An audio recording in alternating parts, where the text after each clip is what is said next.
al mercado, se empezó a desarrollar esa asociación comerciante y artesanal y esta relación entre ambos. En la siguiente diapositiva. Perdón, en esta misma, pues el punto fundamental de esta ciudad es la independencia militar del ciudadano particular y el nacimiento de lo autónomo. Y en la siguiente diapositiva encontramos lo que es la ciudad aristocrática y ciudad plebeya, que así lo clasifica Weber, y nos dice que Max Weber aquí hace un análisis sobre la ciudad que se desarrolla y se completa con el tratamiento de tipos urbanos comprendidos en los anteriores ya mencionados y que estos mismos se complementan. También se basa en caracteres peculiares del comportamiento urbano en contextos y épocas diferentes. En la siguiente diapositiva nos menciona dos subtipos. Uno es la ciudad antigua y otra es la ciudad medieval, donde en la ciudad antigua no se tiene un carácter corporativo peculiar que es propio de la ciudad medieval, mientras que la ciudad medieval tiene ese carácter corporativo muy peculiar de esa ciudad. Y pues existe desigualdad de clases que en la ciudad opta por resolver las diferencias de estatus de clase y en esta ciudad sí existe esa diferencia. También en la siguiente, Max Weber nos menciona los programas de los ciudadanos en este tipo de ciudad. Encontramos el programa de Ciudad Norte y la Ciudad Sur de Europa, donde en la norte era prohibir la residencia urbana a las familias de la nobleza, mientras que en la Ciudad Sur la aristocracia tiende a elegir la ciudad como una residencia propia estable.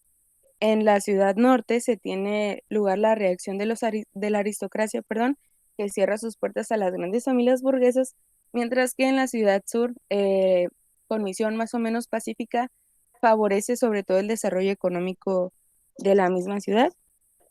En la siguiente encontramos la ciudad autocéfala y el racionalismo occidental.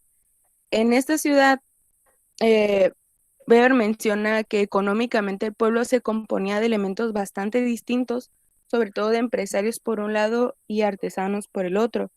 En la ciudad, esta misma ciudad, perdón, nace a raya de las diferencias de los grupos sociales, los cuales son identificados desde sus caracteres fundamentales y el modelo urbano comienza a ser definido por la autonomía política. También nace en función de nuevos intereses económicos que orientarán su desarrollo y la del ciudadano antiguo. En la siguiente diapositiva también nos habla de una ciudad democrática, donde se habla como aquella que decide de forma autónoma, en donde la mayoría de los habitantes están sumamente comprendidos en las actividades económicas.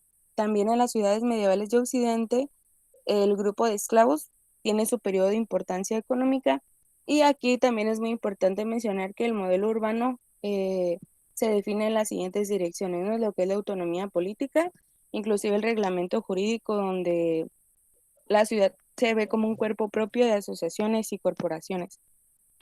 Y en la siguiente, bueno, esa ya no tiene nada, pero la formación de la ciudad, como nos dice Weber, básicamente se basa en los factores económicos, políticos, militares y religiosos. Todos estos son factores que se integran para poder crear la ciudad, pero él la miró de 4 maneras distintas.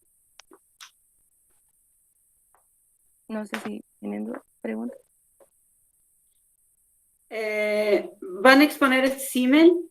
Sí, es el siguiente, de hecho. Ajá. Pues porque, bueno, a mí se me ocurre una pregunta, pero si quieren lo dejamos hasta el final ya de todas las exposiciones. Muy bien. Gracias. Sí, a ti.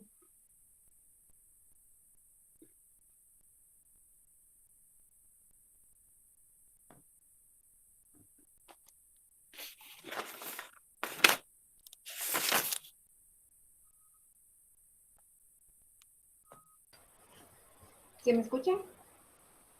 Perfectamente.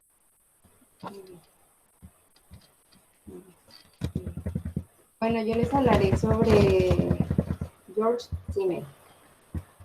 Este es un filósofo y sociólogo alemán y con la lectura del título La metrópolis y la vida mental. Como puntos clave, Define la ciudad como un lugar en el que se concentra una gran diversidad de impresiones constantes. Las grandes ciudades son las sedes del dinero. Este punto a lo largo de la lectura viene bien marcado. Y la expansión de sus funciones más allá de sus fronteras físicas consiste en la totalidad de efectos que se extienden más allá de sus confines inmediatos.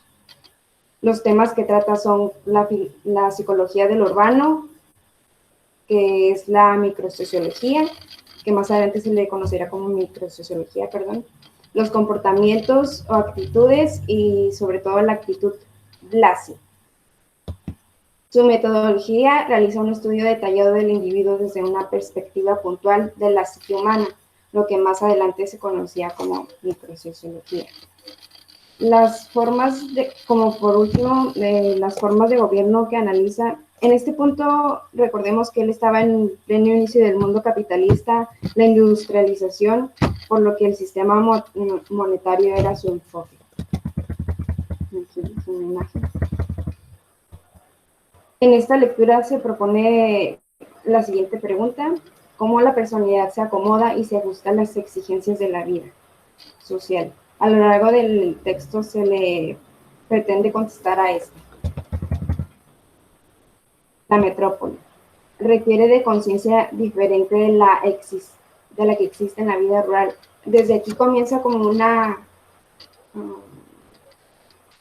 comparación con la vida rural para dar un mayor entendimiento.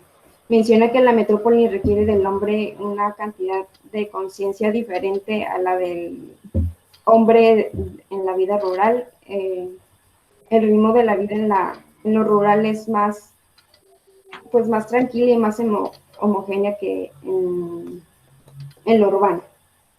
El intelecto. El tipo metropolitano de hombre desarrolla una capacidad que lo protege contra aquellas amenazas que pretenden desubicarlo. Actúa con su cabeza y no con su corazón. Esto lo decía la lectura. La economía monetaria.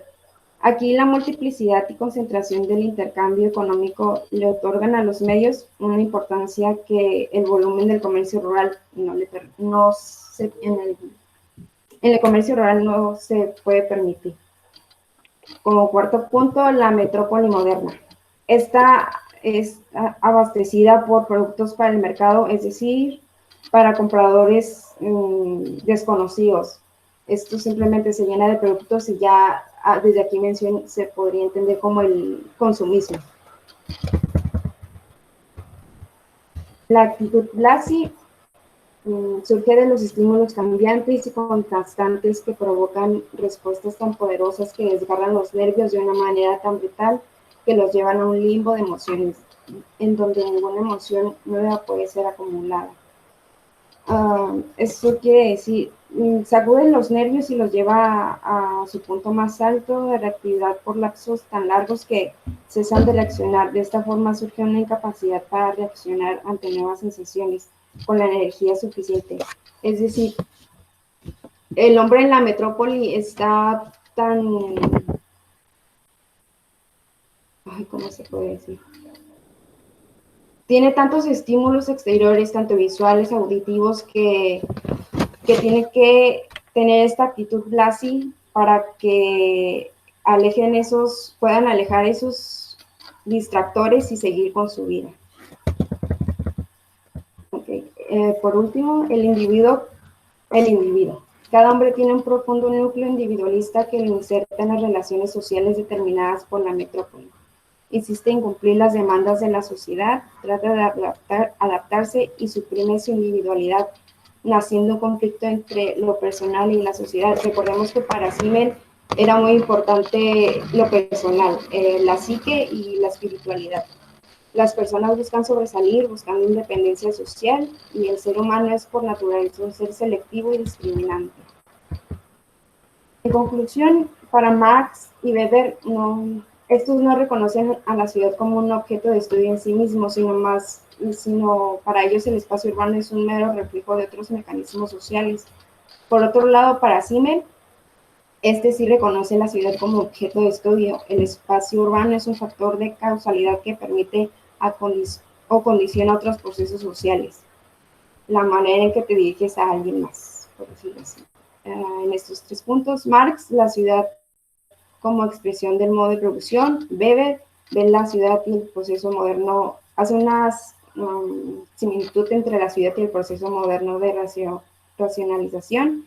Y para Simmel, hace los primeros esbozos de la teoría psicosocial y la culturalista de la ciudad. Aquí está la bibliografía. Por nuestra parte es todo. Muchas gracias. Felicitaciones a las 3. Bastante bien la exposición. Gracias. ¿Alguno tiene preguntas?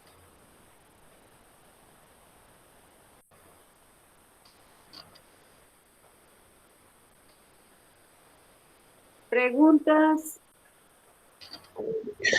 Sí, bueno, yo tengo preguntas con respecto al proceso de su presentación. Si toda esta información, por ejemplo, la forma en la que ellos miraban sus teorías, la recogieron de algún artículo en específico, o fueron recopilando poquito por poquito ahora sí que, pues en todos los artículos que tenían. Digo porque en el caso de nuestros autores, tal vez por ser tan actuales, se me hace que su presentación está súper completa comparándome con ustedes, ¿no? Hola, sinceramente en mi caso en Simmel sí me enfoqué mucho en la lectura y vi como unos 2 videos. Yo de Weber, como es un sociólogo clásico, hay mucho material en el cual se puede buscar sobre él. De hecho, en un semestre nos dieron sobre sociología clásica. Tenía un material que nos había compartido la maestra Connie sobre Weber. También miré un videíto y también la de la antología que nos compartió la maestra. De ello desglosé mi información. Sí, yo igual como mis compañeras. Miré un video muy completo que está, creo que lo puse aquí en la bibliografía. Y bueno, si tú quieres saber, no siento yo que sepa muchas cosas de Marx, pero la persona que explica ahí lo del marxismo y todo eso, lo hace muy bien y utiliza ejemplos de la vida de ahorita, pues, siendo que Marx, pues, en aquellos tiempos, pues, ni el caso. Muchas gracias. Sí, de nada. Yo quiero, pues, hacer un comentario. Aparte preguntas, ¿no? Pero un comentario. Simmel, para muchos es considerado el iniciador de la sociología urbana, porque fue el primero, y ustedes lo dicen en la conclusión, fue el primero en fijarse en las consecuencias sociales de la urbanización. Y sí, como lo dijeron, él dice, ¿no? De las tradiciones que hay en el campo, en la ciudad se sustituyen por un mundo, refiriéndose a la ciudad, ¿verdad? Por un mundo anónimo, complejo y de distanciamiento social. Pero además es el primero que considera ya la ciudad como un constructo social. Por eso se dice que él es el padre de la sociología urbana, es el primer autor que realmente se enfoca a lo urbano.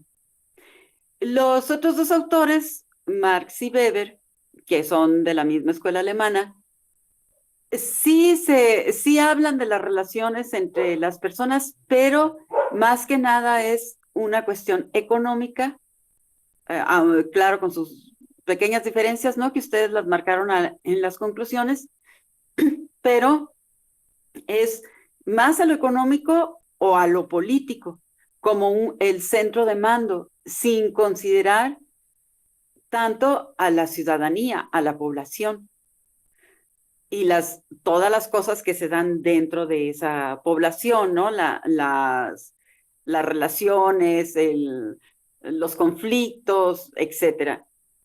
Que ese es algo importante, ¿no? El que Simmel haya sido el iniciador de la sociología urbana. Ahora, por otro lado, Marx plantea unas cosas, pero hay una escuela marxista donde hay muchos autores que han trabajado, ¿no?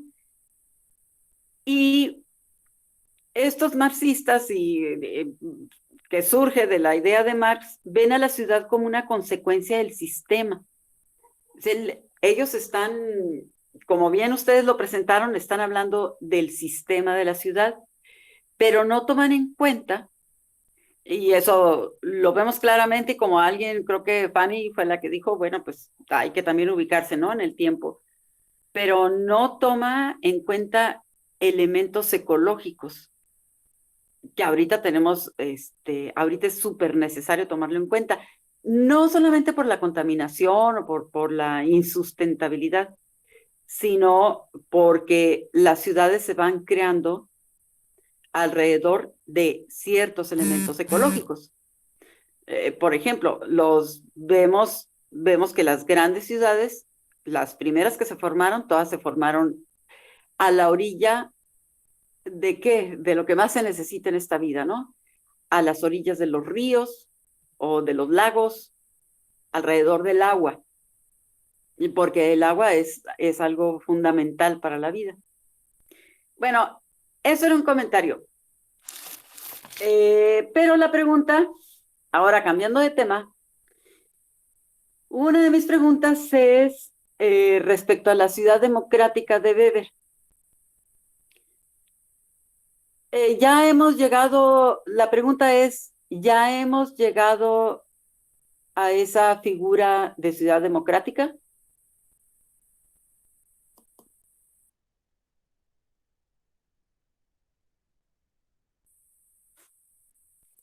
Contéstenme, ¿eh?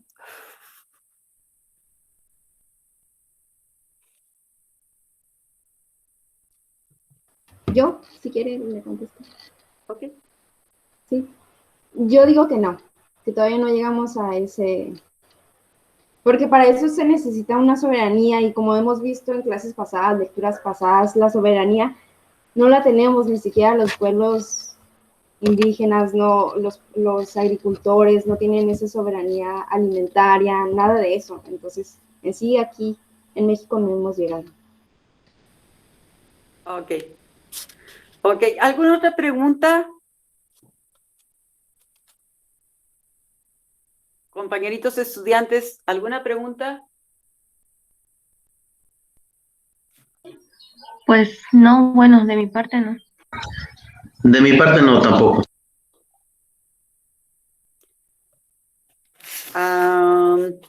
¿Y de los otros?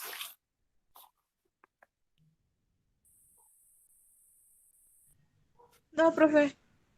O pregunten o alguien más exponga. No, no es cierto. Sí, Pues qué bueno que, pues si no tienen preguntas que haya quedado claro. Y pues no sé si alguien se atreva a decir algo.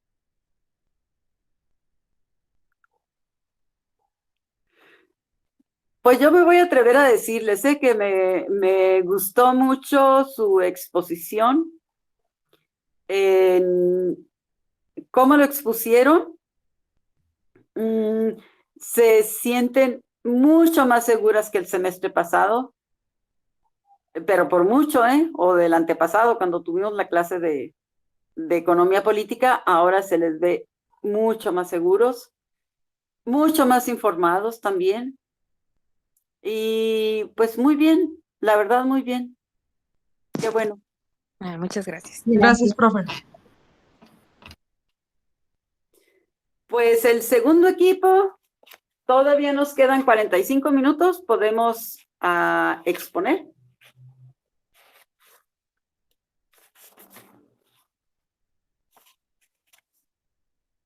Que sería la escuela francesa, ¿verdad? Guadalupe Sastre, Soler y Alitzel Basúa. Y Cecilia no vino. Sí, bueno, pues pon la presentación.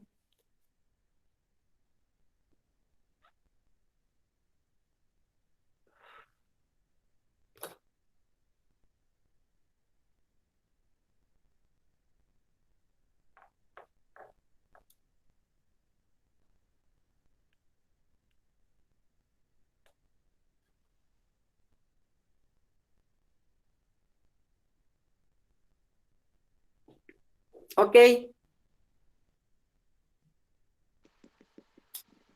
Sí, ya estoy en eso.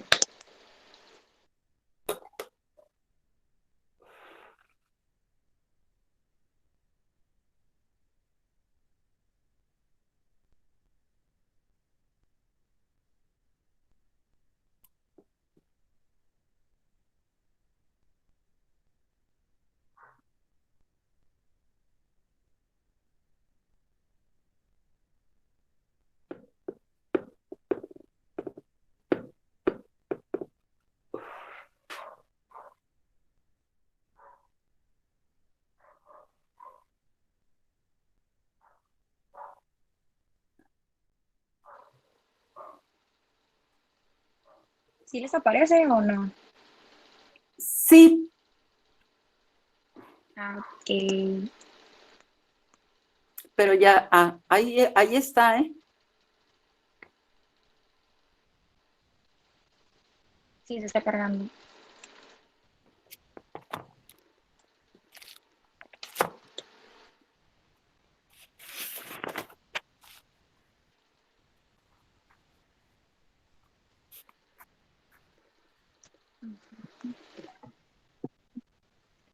Hola, buenas tardes, ¿me escucho? Perfectamente bien. Ok. Hola, buenas tardes, somos el equipo número 2, está conformado por Soledad Castañeda, Guadalupe Sastre y Cecilia García y su servidora Litzel Bazúa. Nuestra compañera Cecilia tuvo un inconveniente y por lo tanto no se pudo presentar, pero nosotros vamos a leer su parte ya que ella no va a poder. Pero ella hizo esa Y ya parte. vamos a... Sí, todos participamos, pero ella nos dijo que tuvo que salir de emergencia, entonces nosotras vamos a leer lo suyo para que no Ok. se quede en blanco. Ah, ok, ok. ¿Sí se ve bien? ¿Sí está bien? Siguiente. Sí, Ok. sí se ve. Ok. Listo. La siguiente, por favor.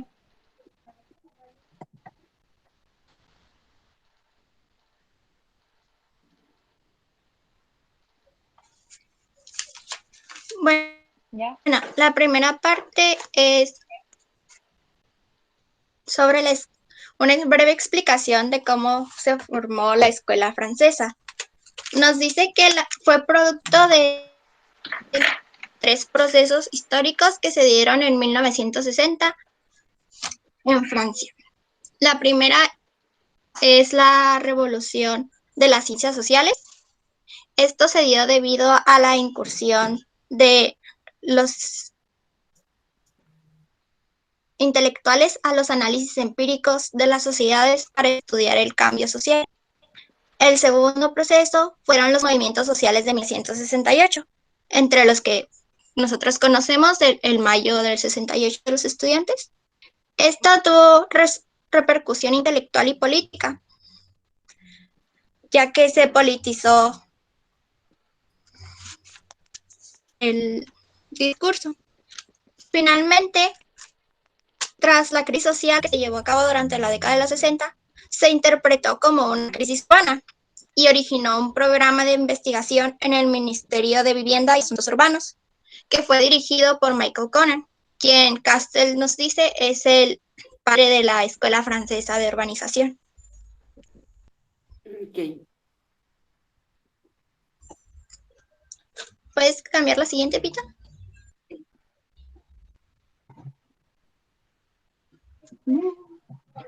En la escuela francesa se presentan 4 corrientes que se desarrollaron. La primera es de Henri Lefebvre y esa se centraba en la civilización urbana como una organización social y la importancia que tenía el espacio dentro de el espacio en las relaciones sociales.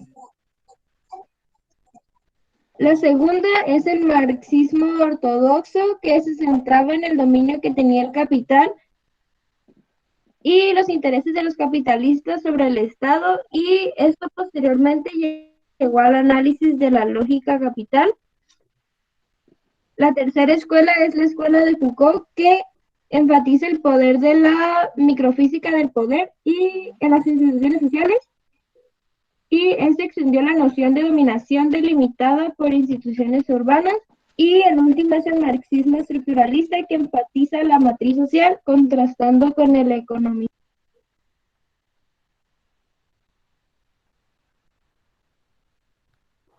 Se fue la voz.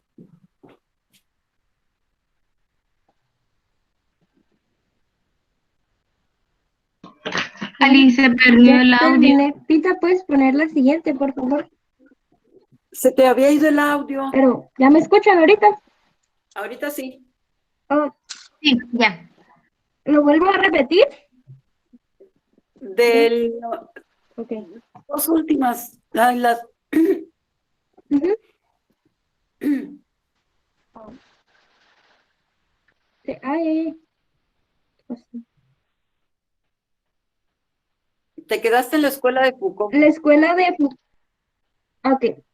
de Foucault enfatiza el análisis de la microfísica del poder en las instituciones sociales y extendieron la noción de dominación delimitada por instituciones urbanas. Y por último, el marxismo estructuralista, que enfatiza la matriz social, con, contrastando con el economicismo, y dentro de esta corriente entra Castells.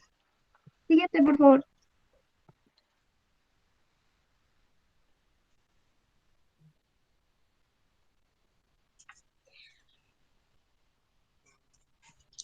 En 1998, Castell, en una conferencia, dio las aportaciones de la escuela francesa, de las que él consideraba que en la investigación urbana consistieron en ubicar el poder y las relaciones conflictivas, así como los valores e intereses en el centro de la dinámica urbana.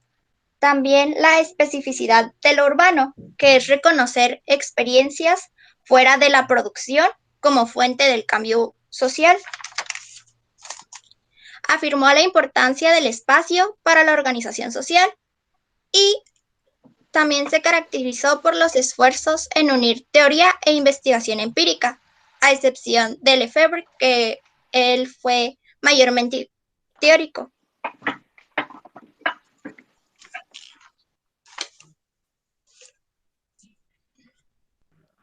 La siguiente. Ok, bueno, yo les voy a hablar un poco sobre quién fue Henri Lefebvre. Ok, él fue, pues fue filósofo. Nació el 16 de junio de 1901 en Francia. Más tarde se consagró en sociología y como político y también como crítico literario. Según la biografía que leí, pues él tenía mucho interés por la literatura desde muy chico. Dice que a los 17 años pues él ya había leído a Schopenhauer, a Nietzsche y, y a Spinoza, pues que lo marcó de alguna forma, ¿no? Lo inspiró. Más tarde, él se unió a la resistencia francesa. Ay, perdón, estoy un poco ronca. Pero que él pues se unió a la resistencia francesa y dedicó parte de su vida a estudiar el pensamiento de Marx, Engels y Lenin, además de desarrollar pequeños estudios sociológicos, pues que los envió a la URSS, a la Unión Soviética, y esta las publicó, solo que sin su nombre. Fue entonces que en 1991, con 90 años de edad, después de vivir 30 años en París, falleció.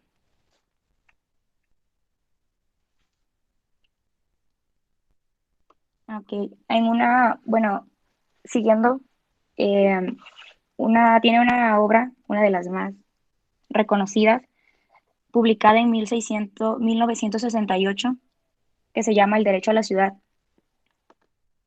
Aquí, aquí Lafebre construye un planteamiento político para reivindicar la posibilidad de que la gente vuelva a ser dueña de la ciudad frente a los efectos causados por el neoliberalismo, como la privatización de los espacios urbanos y el uso mercantil de la ciudad, el predominio de industrias y espacios mercantiles. Se propone esta perspectiva política. Bueno, acá pues él trata de restaurar el sentido de ciudad, instaurar la posibilidad del buen vivir para todos y hacer de la ciudad el escenario de encuentro para la construcción de la vida colectiva. Ujú. Bueno, él pone como que el neoliberalismo se ha apoderado de la ciudad y que ha hecho que pues haya un desorden, por así decirlo. Se ha urbanizado, es lo que él llama.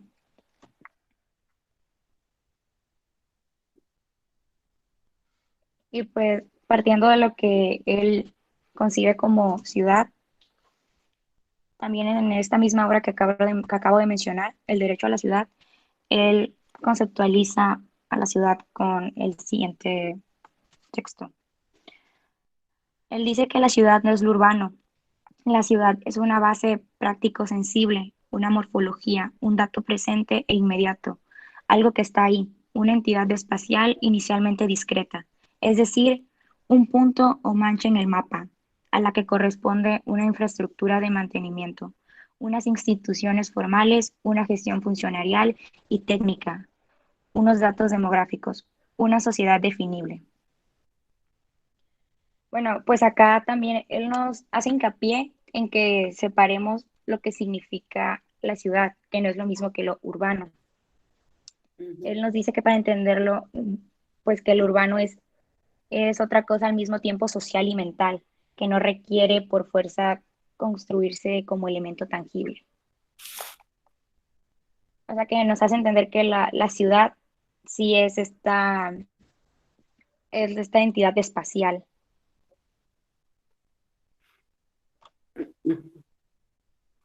Algo que se puede medir y definir.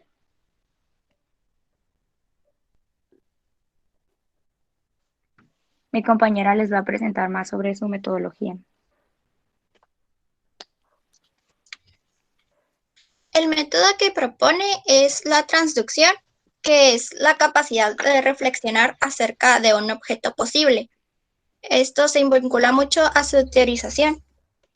En una cita de su libro El derecho a la ciudad, de la edición del 2017, nos dice que la transducción elabora y construye un objeto teórico, un objeto posible, a partir de informaciones relativas a la realidad, así como a partir de una problemática planteada por la realidad. También uno de los recursos mentales que menciona y que considera que debemos aplicar es la utopía experimental, ya que considera que al realizar críticas a las normas y a las condiciones es muy recurrente caer en la utopía, pero dice que debemos de hacerlo de manera experimental para estudiar las implicaciones y consecuencias que esta traería en el cambio social. ¿Puedes poner la siguiente, por favor?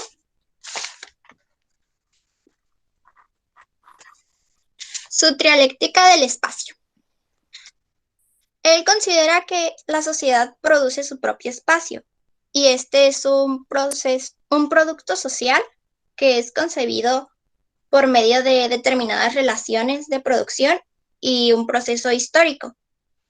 Nos dice que concibe la dialéctica del espacio, en donde se interrelacionan el espacio percibido, el espacio concebido y el espacio vivido. Para explicar esto, él utiliza 3 términos explicativos que se encuentran en su producción del espacio. El primero es representación del espacio. ustedes lo ven del lado izquierdo abajo, es el que está en la esquina, dice que es un espacio concebido y abstracto y está ligado a las relaciones de producción que ya son existentes y se concibe por signos, códigos y jergas específicos. Nos dice que puede ser un mapa, un diseño o del plano urbano, que comúnmente los usan los profesionistas como arquitectos. El espacio de representación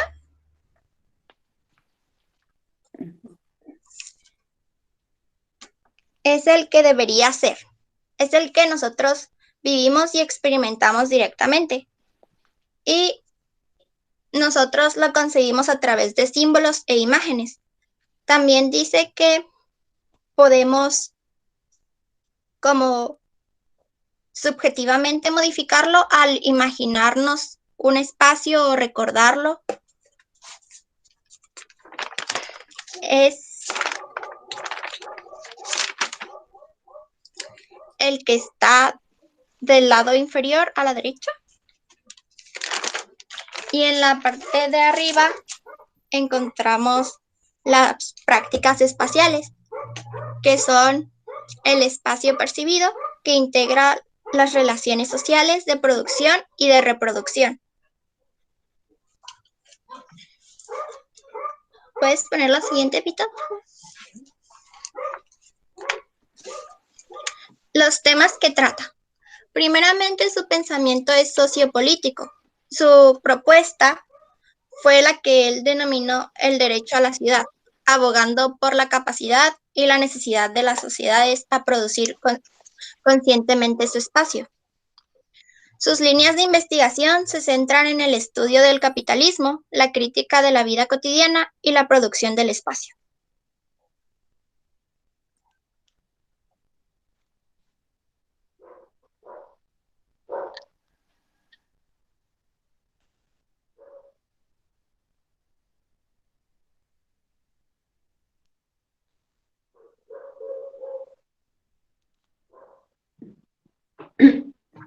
Consideraba que era necesario que la cotidianidad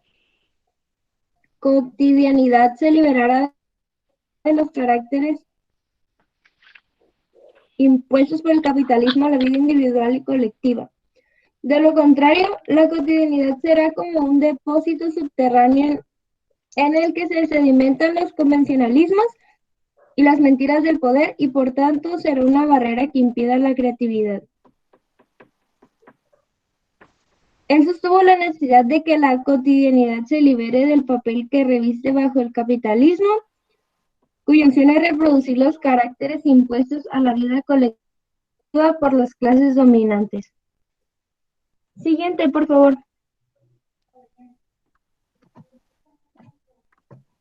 Hola. Las formas de gobierno.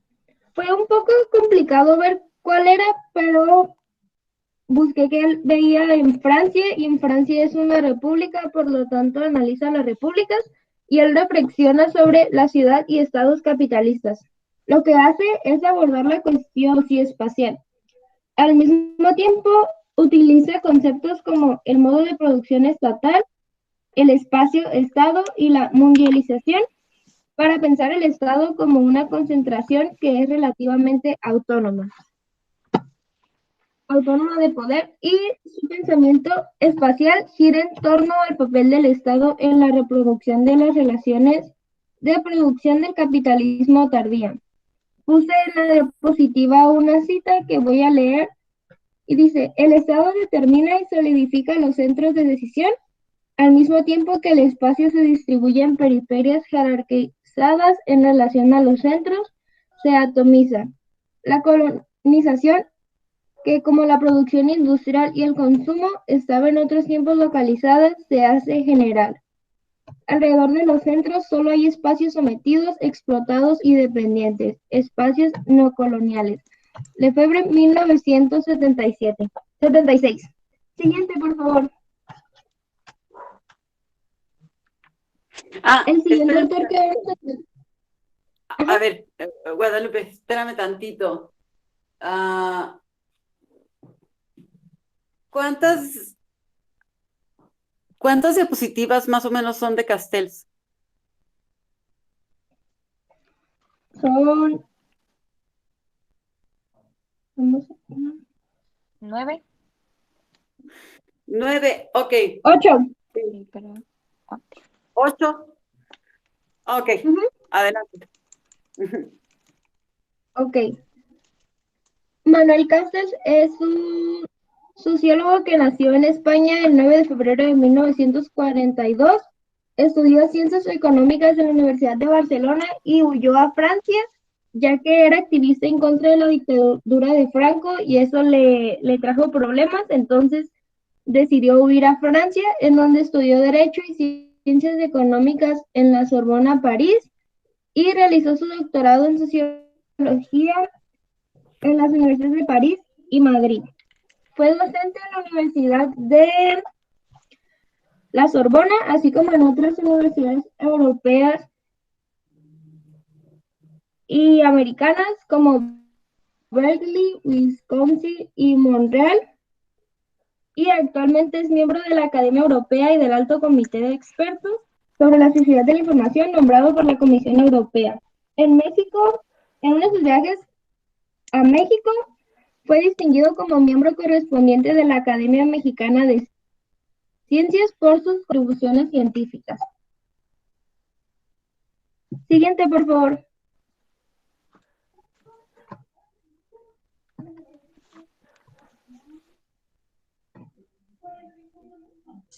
Para definir la ciudad, él parte de la noción de que toda ciudad es lugar de cultura y expone en su obra La cuestión urbana que la ciudad, que no es sino sociedad, se hace a partir de iniciativas libres de los individuos y de los grupos que se encuentran limitados, pero no determinados por un problema de medios.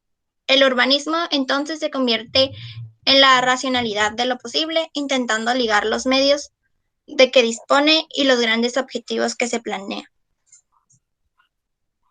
Es la cita de Castel, 1974, en Luyard, 2011.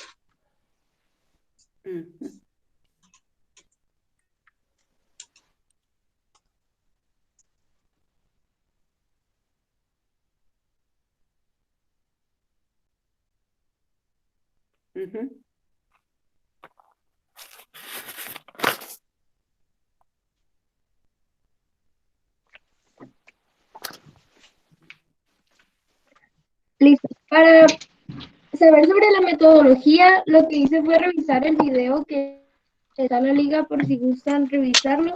Es una entrevista que le hicieron a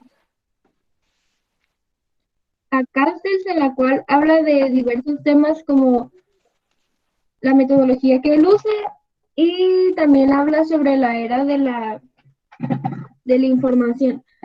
Lo que Castells dice es que todo análisis que se realiza debe partir de datos y de la observación. Él se ve influenciado por la escuela norteamericana y se autodenomina un sociólogo empírico y hace uso de la estadística. Para él es importante que el discurso que se da sobre el tema investigado tenga relación y le dé sentido a la realidad que es observada. Lo dicho tiene que verse fundamentado en lo que se ve y es riguroso en cuestión de seguir una metodología. Para él la estadística es uso clave y no se puede dar el discurso sin tener los datos. Siguiente, por favor.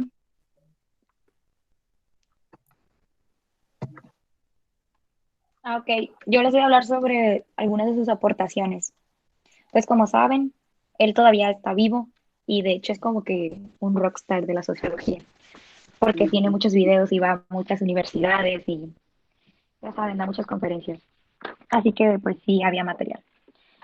Él pues lo ha dicho en múltiples ocasiones, que el tema central que a él le apasiona y que por 40 años ha estado investigando es el poder o las relaciones de poder. Pues él afirma que el poder es lo que constituye las fundaciones de la estructura de la sociedad que ni el mercado, que ni el mercado, ni las tecnologías, ni la cultura son las que constituyen las reglas, sino que es al revés, es el poder quien dicta las reglas del juego. Y por eso, pues, él, de alguna forma, ha dedicado su vida a investigarlo y a relacionarlo con otros temas.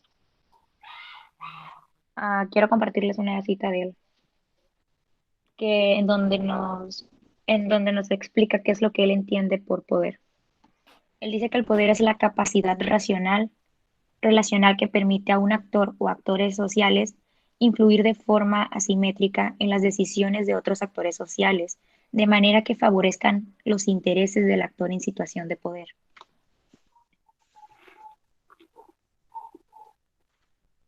Voy a seguir.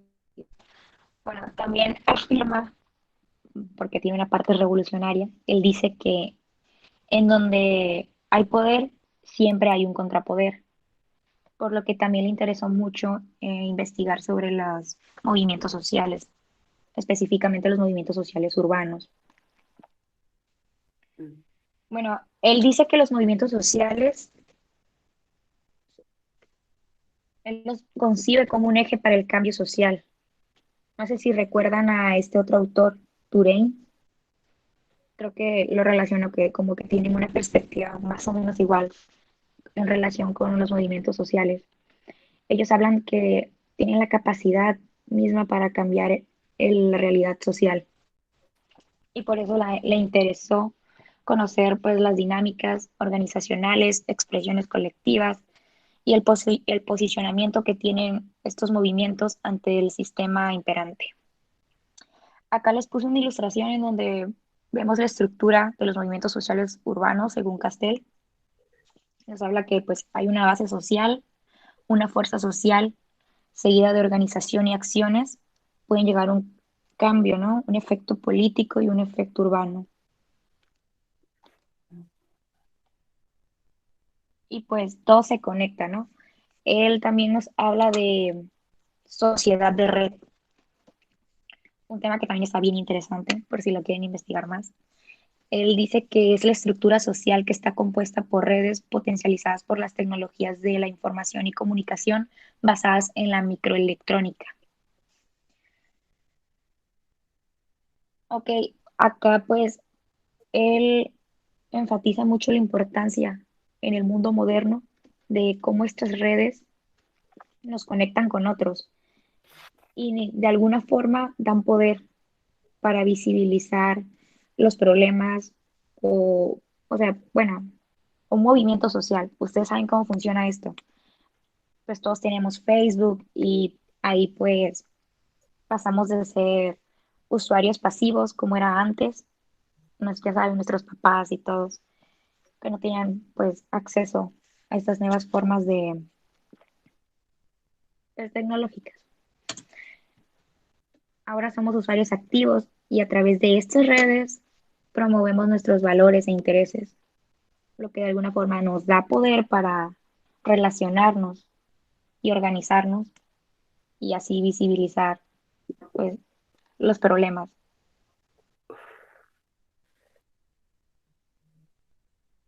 Déjenla cambio.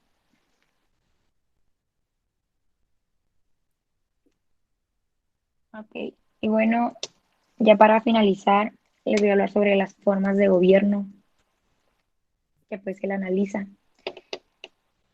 No me preparé mucho para esta porque le tocaba a Cecilia, pero bueno, él ha publicado un análisis en sus teorías. Nos habla de una sociedad de bienestar.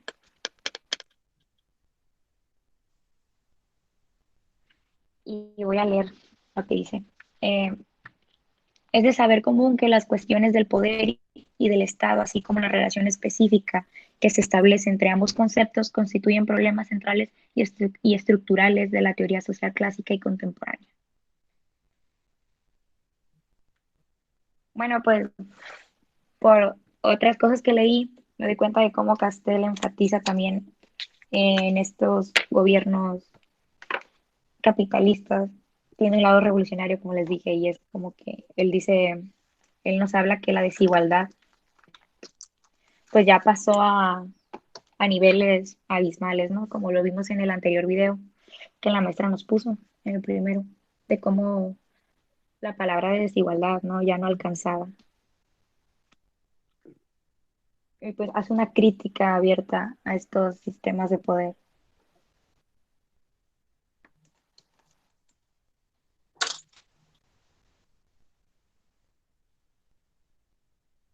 Y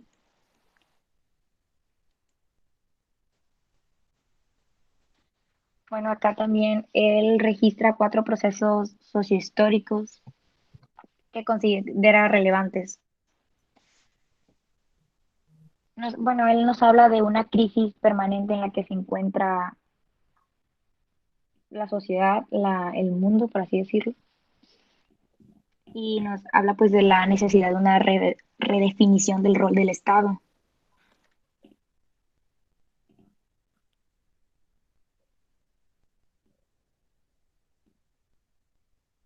Y pues, bueno, por mi parte sería todo ya. Acá les enseño la bibliografía. No sé si tienen preguntas, dudas, comentarios. A ver, ¿quién quiere decir el primer duda o Primera comentario? piedra.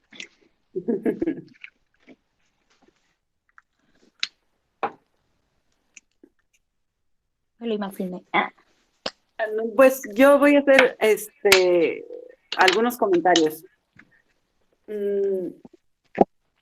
Algunos comentarios. Primero del Lefebvre, que una de las cosas sí lo dijeron, ¿no? Pero citándolo un poquito, Lefebvre piensa en el estudio de la sociología urbana para reconstruir la ciudad según las necesidades. No de cómo se está dando. Esto es muy actual, aunque lo dijo él hace muchos años, de todos modos sigue siendo muy, muy actual, de ver las necesidades, no la visión de un urbanismo desurbanizado.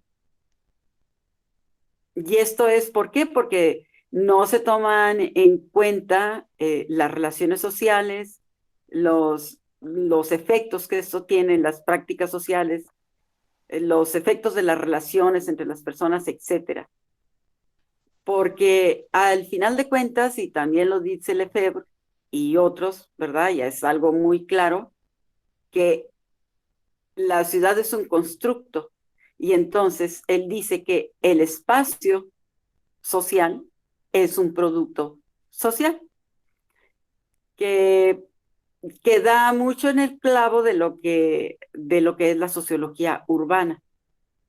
Si no es la construcción, sino los efectos o de los conflictos, de las prácticas sociales, el impacto, etcétera, etcétera.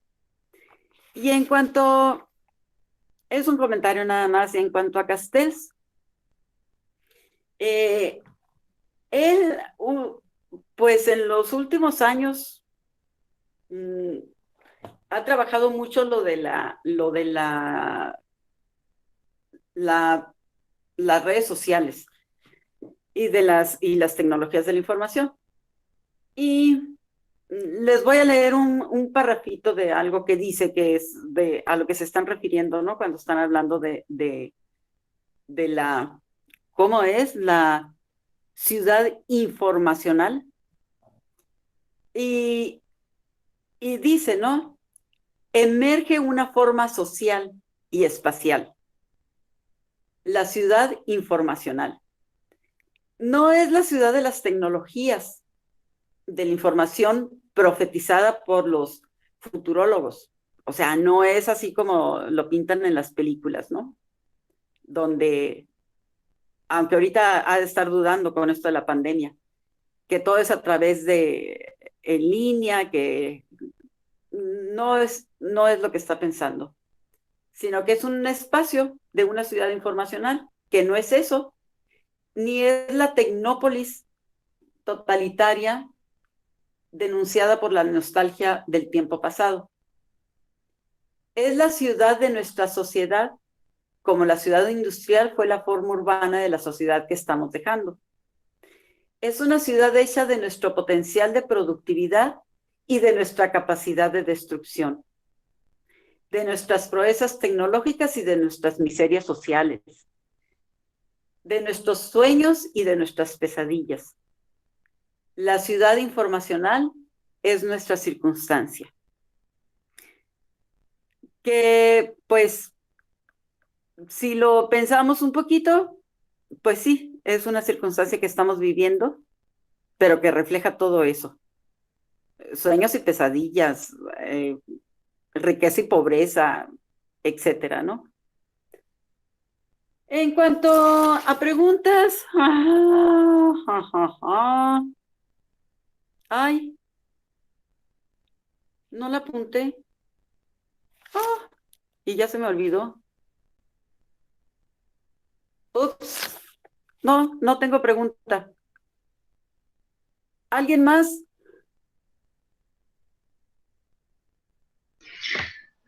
Pues no es tanto una pregunta, profe, nada más era lo que había dicho del EFEP, que me llamó mucho la atención, ¿no? De cómo, pues cómo separa, ¿no? Lo que dice que la ciudad es el espacio, pues por así decirlo, tangible, que muchas veces se confunde con lo urbano, que como bien dijo usted, ¿no? Que era lo social, pues ahora sí que hay algo así, no te social y mental, ¿no? Pero dijo usted ahí una frase que también llamó mi atención, nada más era eso.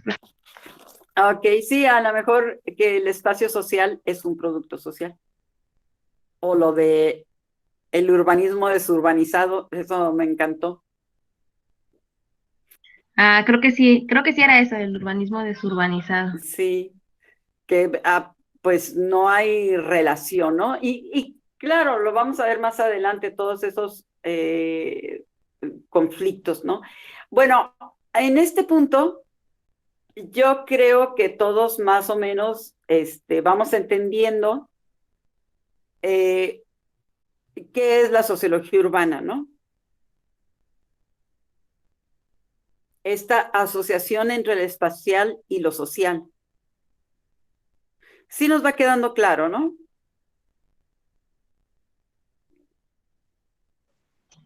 Sí. Bueno, y de los temas que se tratan mucho en sociología urbana, pues es lo de la centralidad, segregación, territorialidad, también el urbanismo, pues sí se ve.